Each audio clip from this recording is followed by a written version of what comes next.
I don't think I'd ever be accused of being a hugger, although I like to hug. And I think that's because I did not grow up in a clan, a tribe that were huggers. That was an acquired taste that I needed to come by over the years. And the first memory that really stands out, I was in college, sophomore year, getting ready for Thanksgiving break, and talking outside before I got into my car with a friend, a best friend. He ended up being my best man at a wedding, my wedding, Jeff Labuti.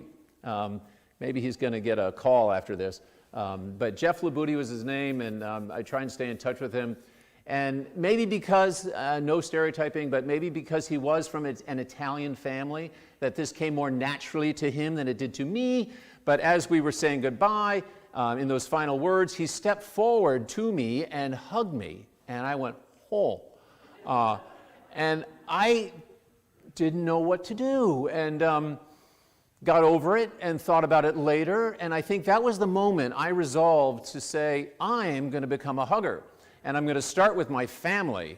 And so when I got home, maybe it was that Thanksgiving break, and I caught up with first my brother Jeffrey. I gave him a hug. And like me, he was like, oh.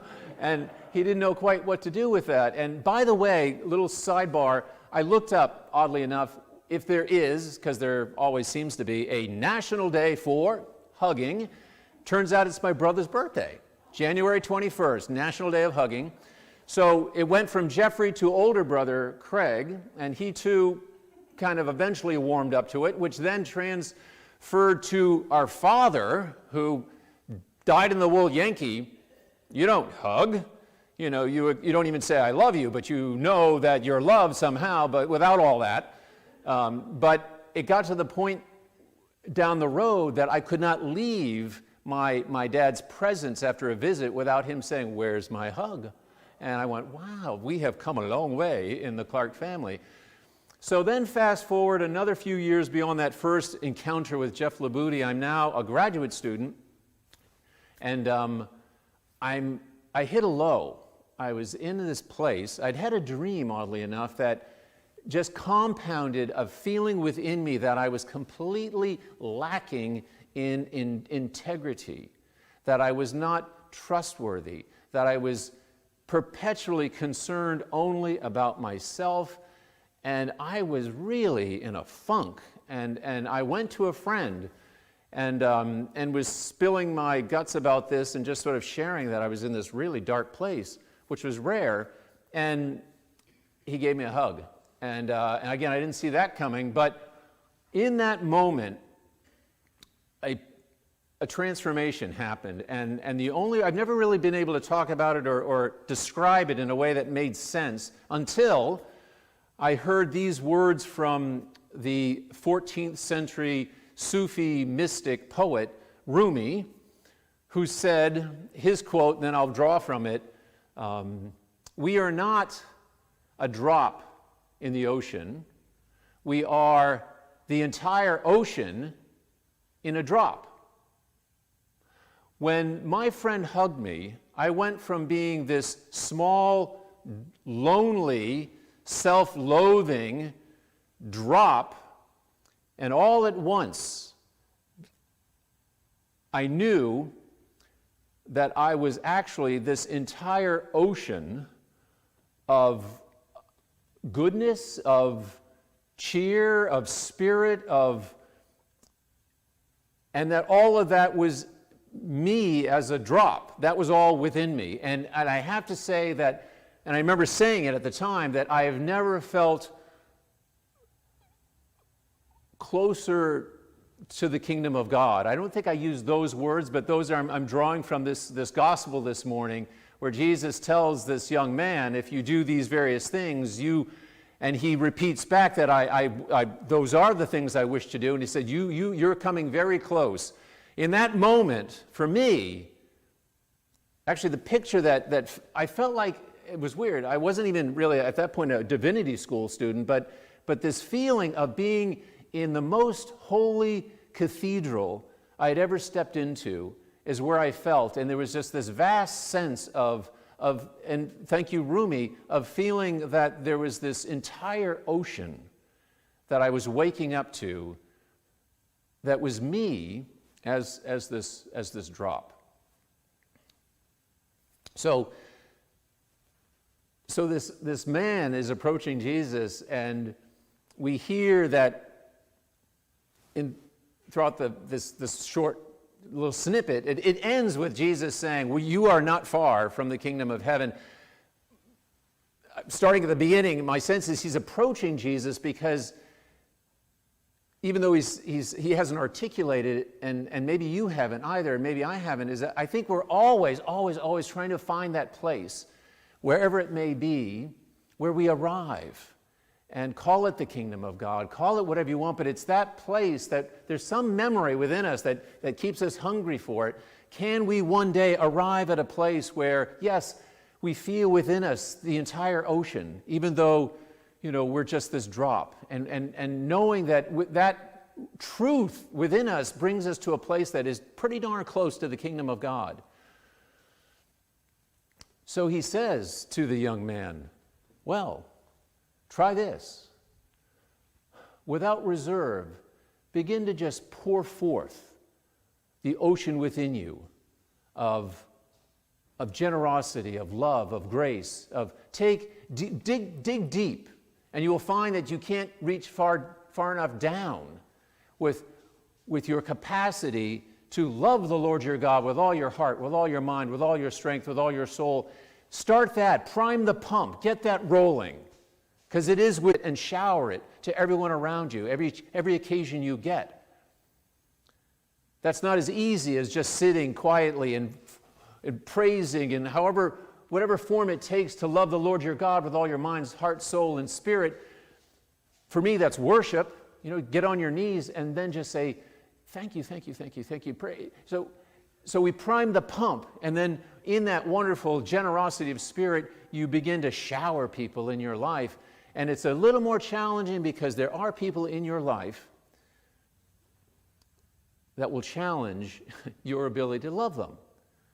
And so we're asked to just keep loving, just keep it flowing. And if you succeed in doing that, the third part, right, love the Lord your God with all heart, mind, and soul, love your neighbor as yourself, that's the hard part. At least for me. And I think maybe for you, that we know each other. We know ourselves a little better, much better actually, than other people. And so though someone else said, Brad, you are wonderful, and you know in your heart that no, they don't know the whole of me. They don't know my past. They don't know what I'm capable of. They don't know that I've hurt people in my past. I've been proven to be just untrustworthy. I mean, you begin to long enough live with this self that disappoints you and doesn't come up to perfection again and again and again and again, and you have a whole history of that. How can you unconditionally let it flow toward that person? How can you hug that person?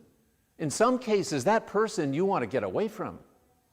You want to stay busy, busy, busy. You don't even, in some cases, some people wonder if anyone sees them as anything other than really fallen or evil or a monster. How can you love that? That's the hardest part.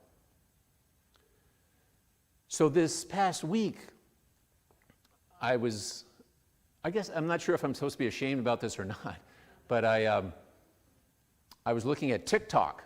And if you've seen TikTok on your smartphone, TikTok is just one video after another that are of all sorts of varieties, and you find yourself, but I was looking at this, not being able to turn away, and there was this one video, I thought, oh my, and see if I can recreate it for you. It starts with this little boy, and he's got to be 2 maybe, or 3, and he's got a little cowboy hat, and little shorts, and he's got little cowboy boots, and maybe I'm projecting, but when I was about that age, and maybe a little older, every birthday party that I ever had, every birthday that came around, I wanted cowboy boots, and maybe a hat too to go with it. So in my mind, here's this little 2 or 3-year-old boy. He's got his little boots, he's got a little hat, and it looks like maybe he's standing in front of a big bush, and it looks like he's just waiting maybe to get his picture taken. and he's cute as a button.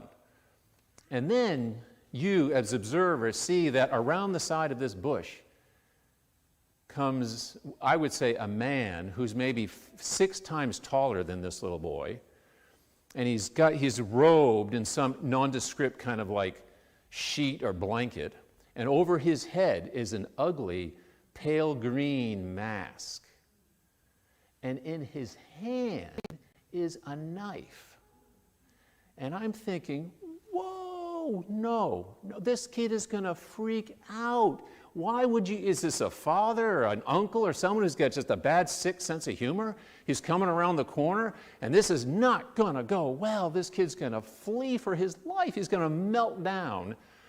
So I'm bracing for it, and sure enough, the kid finally notices that there's this figure coming around the corner of the bush, and he turns and looks up, and 1 second later he opens his hands, his arms, to hug the monster.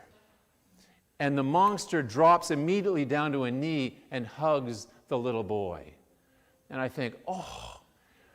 And what it tells me is this wee little drop has within him the entire ocean, such that he can welcome into his presence with open arms that which otherwise would be horrible and scary and a monster. And I trust the day will come when this child has reached your age or my age, and the hardest thing he's going to have to do is love himself, who might have stumbled along the way and done some really unforgivable, condemnable things. Will he be able, toward that monster, to be able to open his arms and give himself a hug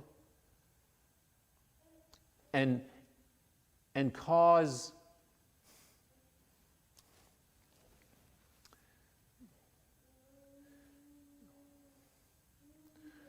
if you feel at times that you are nothing really but a lonely, unworthy, untrustworthy, scary, offensive drop in the ocean, maybe all we need is to give or receive a hug, to be transformed into awareness that no, you're not this little drop in the ocean. You are the entire ocean in a drop. And when you arrive there, you are not far from the kingdom.